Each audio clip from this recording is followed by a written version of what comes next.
मोहनजोदड़ो 4600 साल पुराना रहस्यमयी शहर, the lost city of the Indus valley. कल्पना कीजिए, आज से लगभग 4600 वर्ष पहले जब दुनिया के अधिकांश हिस्सों में लोग छोटे छोटे गांवों में रहते थे, तब भारतीय उपमहाद्वीप में एक ऐसा शहर बस चुका था जहां चौड़ी सड़कें थीं, पक्की ईंटों के मकान थे, हर घर में पानी निकालने की व्यवस्था थी और पूरे शहर के नीचे एक उन्नत ड्रेनेज सिस्टम बना हुआ था। यह कोई आधुनिक शहर नहीं था, यह था मोहनजोदड़ो, जिसका अर्थ है मृतकों का टीला। लेकिन सवाल यह है, इतना विकसित शहर आखिर अचानक कैसे गायब हो गया? आज हम इस रहस्यमयी नगर की हर छोटी बड़ी बात को विस्तार से समझेंगे। सन 1922 में भारतीय पुरातत्वविद राखालदास बनर्जी ने वर्तमान पाकिस्तान के सिंध प्रांत में खुदाई शुरू की। धीरे धीरे मिट्टी के नीचे से विशाल इमारतें, सड़कें, कुएं, नालियां और हजारों कलाकृतियां मिलने लगीं। दुनिया हैरान रह गई। यह खोज साबित करती थी कि लगभग 2600 ईसा पूर्व में यहाँ दुनिया की सबसे उन्नत सभ्यताओं में से एक मौजूद थी। बाद में इसे सिंधु घाटी सभ्यता का सबसे महत्वपूर्ण नगर माना गया। मोहनजोदड़ो की सबसे बड़ी विशेषता थी इसकी वैज्ञानिक नगर योजना। पूरे शहर को ग्रिड पैटर्न में बसाया गया था। सड़कें एक दूसरे को लगभग समकोण पर काटती थीं। मुख्य सड़कें लगभग 9 से 10 मीटर चौड़ी थीं, जबकि छोटी गलियां सीधे घरों तक जाती थीं। घरों का निर्माण एक जैसी पकी हुई ईंटों से किया गया था। अधिकांश घर 2 मंजिला थे। लगभग हर घर में निजी स्नान घर था। गंदा पानी सीधे ढकी हुई नालियों में जाता था।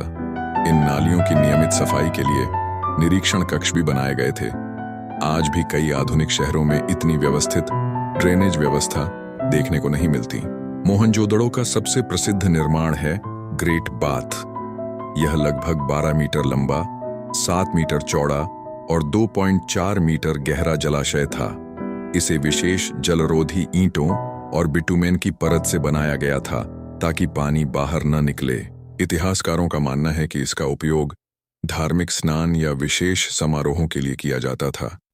इसके आसपास बड़े बड़े कमरे और सभा स्थल बने हुए थे।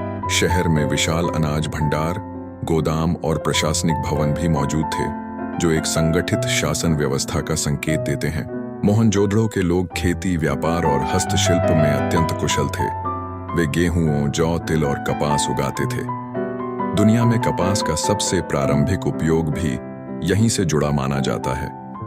कारीगर तांबे, कांसे, सोने, चांदी और कीमती पत्थरों से आभूषण बनाते थे। यहाँ मिली प्रसिद्ध नृत्य करती युवती डांसिंग गर्ल की कांस्य प्रतिमा धातु कला का अद्भुत उदाहरण है। इसके अलावा पुजारी राजा प्रीस्ट किंग की मूर्ति, खिलौने, बैलगाड़ियां, मिट्टी के बर्तन, मोहरें और पशुओं की आकृतियां यहाँ के सामाजिक जीवन की झलक दिखाती हैं। सबसे रोचक बात यह है कि इनकी लिपि आज तक पढ़ी नहीं जा सकी है।